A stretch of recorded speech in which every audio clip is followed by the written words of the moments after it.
La langue française n'est pas une langue comme les autres, et le peuple juif n'est pas un peuple comme les autres.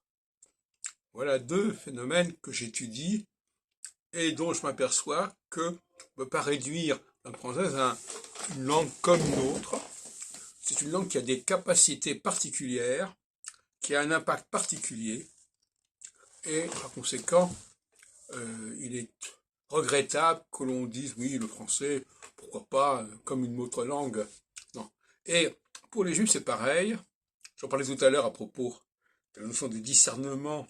Comment peut-on distinguer un juif d'une autre population alors qu'ils n'ont rien de spécial? Apparemment au niveau conscient. Au niveau subconscient, on les perçoit, mais pas au niveau conscient. Eh bien, les juifs, c'est pour ça que la discussion entre Palestine et Israël est un peu faussée, parce que c'est pas du tout les mêmes enjeux. La Palestine est une construction nationale, euh, artificielle quelque part, comme tout ce qui est national, avec des différences, des spécificités qui sont tout à fait secondaires, alors que les Juifs sont un enjeu majeur dans le cadre, un acteur majeur dans le cadre de ce que j'appellerais le plan divin.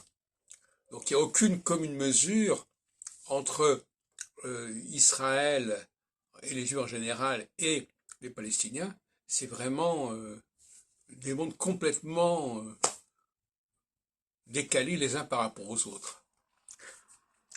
Cela dit, le fait d'avoir voulu créer un État juif, c'est évidemment ce qui va générer ce sentiment que les Juifs sont un peuple comme les autres.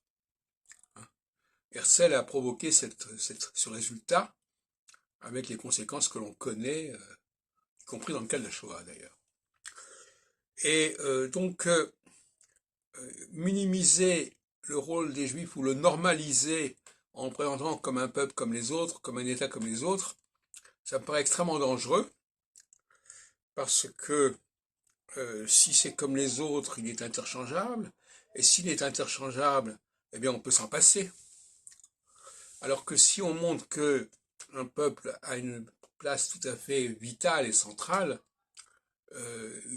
un rôle structurel, la question de sa capacité, le fait qu'on pouvoir s'en dispenser, se pose de manière totalement différente. C'est pour ça que toute banalisation est dangereuse d'une certaine manière. Parce que la banalisation, ça veut dire que c'est interchangeable. Et on sait aujourd'hui, avec l'intelligence artificielle, à quel point les populations qui sont perçues comme interchangeables du fait de l'automatisme, etc., sont menacées.